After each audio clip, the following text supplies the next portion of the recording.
Hi friends, how are you? So today is 12th January, session 11। तो आज page 1 and 8 पे news थी हिंदू के कि there is no need to panic as there have never been any case of bird flu being transmitted to humans in India. कई बार चार statements आ जाती हैं तो उसमें ये पॉइंट आ सकता है, तो हमें उस टाइम एकदम से हम रिकॉल नहीं कर पाते कि हुआ है या नहीं हुआ है। तो ये थोड़ा सा नोट कर लीजिए। और अगर कहते हैं कि WHO ने भी कहा है कि अगर 70 डिग्री सेल्सियस पे अबव पे या और 70 डिग्री सेल्सियस और अबव अगर उसको प्रोडक्ट को पकाया जाता है तो वो वायरस ख़त्म हो जाता है। ये बेसिकली इसलिए प्रमोट करा जा रहा है ताकि जो ये मीट के इन्होंने बंद कर दिया है और ब्रॉयलर्स के रेट बहुत डाउन आ गए हैं उसकी वजह से है ये बेसिकली कि आप कर सकते हैं यूज़। इसका कोई ख़तरा नहीं है, सिर्फ इस मीट इंडस्ट्री को और पोल्ट्री इंडस्ट्री को बचाने के लिए। पेज 3 पे है आज। वैसे तो prohibition of child marriage act में अब चाइल्ड मैरिजेस अलाउड नहीं है। इसका एक छोटा सा पॉइंट ना इसमें से नोट करने वाला है, जिसमें हाई कोर्ट में एक गवर्नमेंट प्ली लगाई गई है। बट बेसिकली इसमें देखने वाली बात सिर्फ यही है कि अब ये लॉ आ चुका है। उससे पहले भी अगर कोई शादी हुई है, जैसे सपोज करिए 2005 में हुई है या 2006 में अगर कोई शादी हो चुकी है, और अब जाके अगर वो ईदर ऑफ द पार्टीज, देखिए, makes at only at the option of either of the parties, अगर या पति या पत्नी में से कोई भी जाके ये कहता है कि मैं शादी के टाइम पे माइनर थी और मैं ये शादी को नहीं मानती, तो उस शादी को नल एंड वॉइड कर दिया जाएगा। ये याद रखिएगा, कोई भी दोनों में से, पति या पत्नी में से कोई भी एक पार्टी जाके कहती है कि जब मेरी शादी हुई थी तब मैं माइनर थी, ये लॉ आने से पहले, तो उसको भी नल एंड वॉइड कर दिया जाएगा। आज ये एडिटोरियल 1 पे ये था कि सऊदी अरेबिया और जो ये अरब स्टेट्स हैं उन्होंने कतर पे से ब्लॉकेड हटा दिया गया है, जो 2017 में लगाया था उन्होंने बेसिकली। तो ये थोड़ा सा मेंस वालों के लिए ज़रूरी है, बट हमारे प्रीलिम्स वालों के लिए क्या ज़रूरी मैं भी बताता हूँ। तो बेसिकली क्या है कि सऊदी की जितनी भी ये मिडल ईस्ट की स्टेट्स हैं, ये नहीं चाहती कि ईरान का इन्फ्लुएंस बढ़े। बेसिकली याद रखिएगा, ईरान का इन्फ्लुएंस बढ़े, और इसराइल भी नहीं चाहता कि ईरान का इन्फ्लुएंस बढ़े कहीं भी। तो इन्होंने ब्लॉकेट्स हटा दिया है। इन्होंने बेसिकली ईरान को, जब सऊदी कतर पे ब्लॉकेट्स लगाई थी, तो अपना एयर स्पेस भी बंद कर दिया था। तब ईरान ने अपना एयर स्पेस ऑफर किया था और कुछ इसके अच्छे टाइज हो गए थे टर्की वालों के साथ, तो उसको भी ख़त्म करने के लिए तो इन्होंने ये हटा दिया है। अब इसमें पढ़ने वाली बात क्या है? पढ़ने वाली बात है गल्फ कॉपरेशन काउंसिल। इसमें भी कतर ने आने से मना कर दिया था, आ नहीं रहा था, मिनिस्टर समिट में नहीं आ रहा था। तो अब वैसे देखने वाला है कि इसमें जीसीसी है क्या, क्योंकि कई बार क्वेश्चन आ जाता है जीसीसी में कौन कौन सी स्टेट्स हैं। तो ये बेसिकली 1981 में बना था। उसमें है Warren, Kuwait, Oman, Qatar, Saudi Arabia and UAE.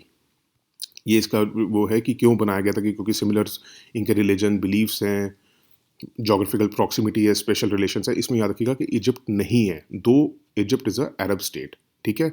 और इनका स्ट्रक्चर कैसा है कि सुप्रीम काउंसिल है, इनकी मिनिस्ट्रियल काउंसिल है, और इसका जो सेक्रेटरीट है वो रियाद में है।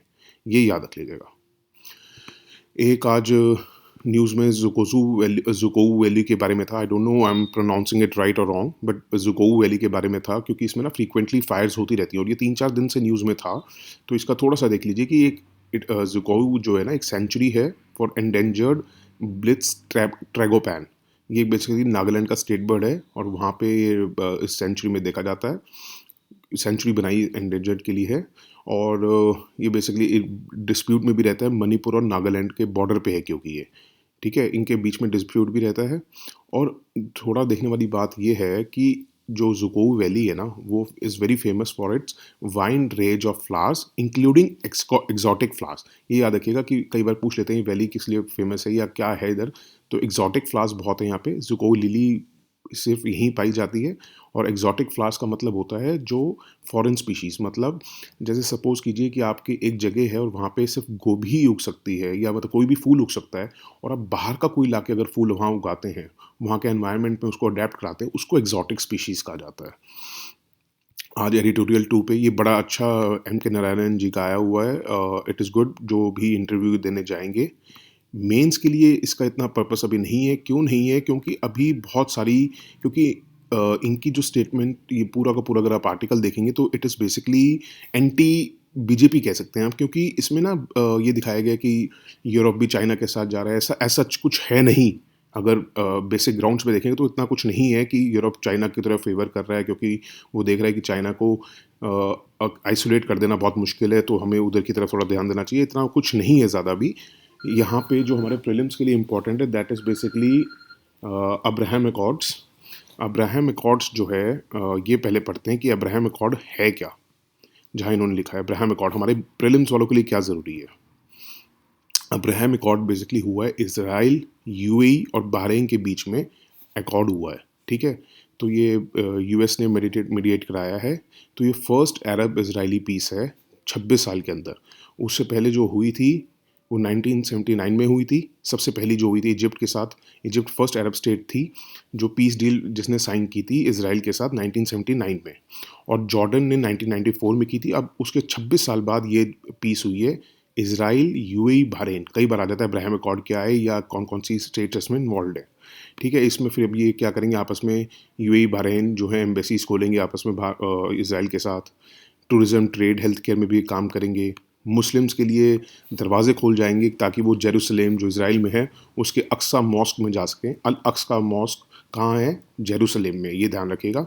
और ये इनके लिए मुस्लिम्स के लिए मक्का मदीना के बाद थर्ड नंबर पे अक्सा मॉस्क आता है, ठीक है। बेसिकली रीज़न क्या है कि ये भी इसराइल भी नहीं चाहता, यूएई नहीं चाहता, बहरीन नहीं चाहता, कोई अरब स्टेट नहीं चाहती कि ईरान का इन्फ्लुएंस बढ़े उस जगह पे। मैंने जैसे अभी पहले बताया था आपको।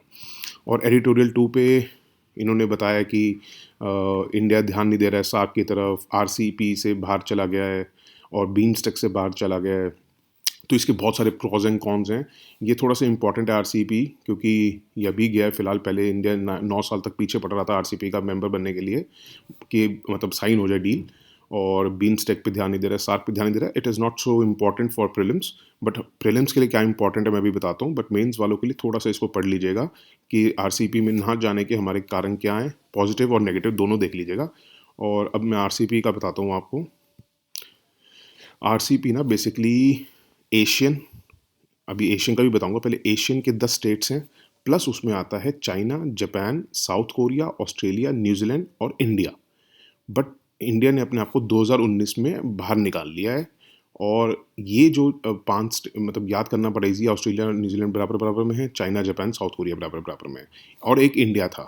इंडिया ने अपने आप को ऑप्ट आउट कर लिया है क्योंकि उसको अपनी मैन्युफैक्चरिंग, एग्रीकल्चर और डेली सेक्टर्स को प्रोटेक्ट करना था, क्योंकि नहीं तो कस्टम ड्यूटीज़ बहुत लोअर करनी पड़ती और यहाँ की डोमेस्टिक इंडस्ट्रीज़ को बहुत फ़र्क पड़ता। और ये एक ट्रेडिंग ब्लॉक जो है वो 30% ऑफ ग्लोबल इकोनॉमी और वर्ल्ड पॉपुलेशन 220 करोड़ को रिप्रेजेंट करता है। तो ये बहुत इंपॉर्टेंट था, बट इंडिया ने ऑप्ट आउट कर लिया इस पे से। 9 साल तक हम पीछे पड़े रहे इसको साइन हो जाए, और जब साइन होने लगा तो हमने 2019 में ऑप्ट आउट कर लिया। थोड़ा सा इंपॉर्टेंट है, कई बार आरसीईपी के नेशंस पूछ लिए जाते हैं, तो इट इज़ वेरी इंपॉर्टेंट। इसी में से निकलता है कि एशियन क्या है वैसे देखा जाए तो। बैंकॉक डिक्लेरेशन हुई थी 1967 में जब साइन हुए थे। तो उसमें फाउंडिंग मेंबर कौन से थे? Indonesia, Malaysia, Thailand, Singapore and Philippines.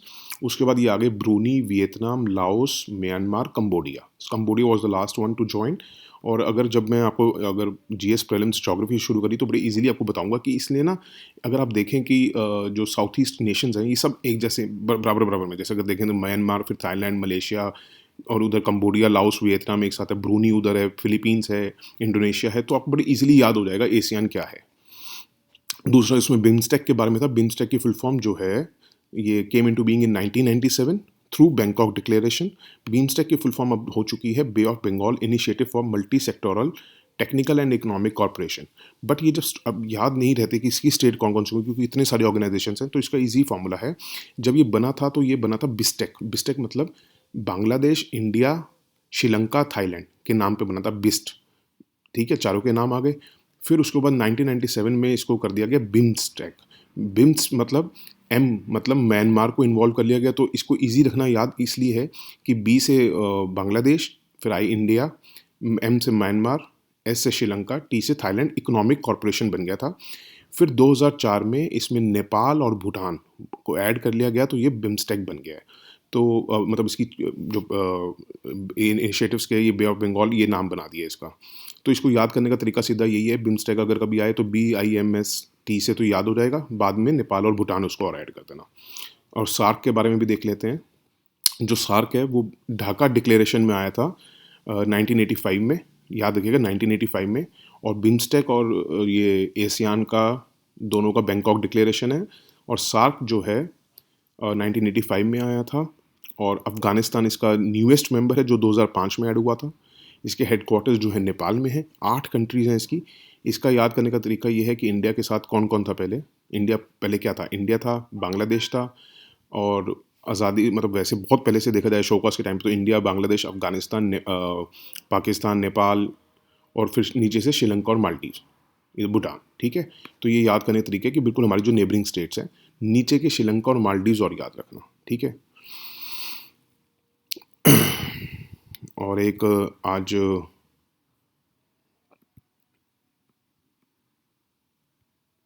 Editorial 2 का हमने देख लिया है, नोट 2 हमने बना लिया है, ये वाला भी, note 3 we have made, note 4 देख लीजिए। थोड़ा सा आज प्रधानमंत्री किसान योजना का आया हुआ था कि ये जो एक्चुअल बेनिफिशरीज नहीं थे उनमें से कईयों को जा चुके हैं 1300 कुछ करोड़।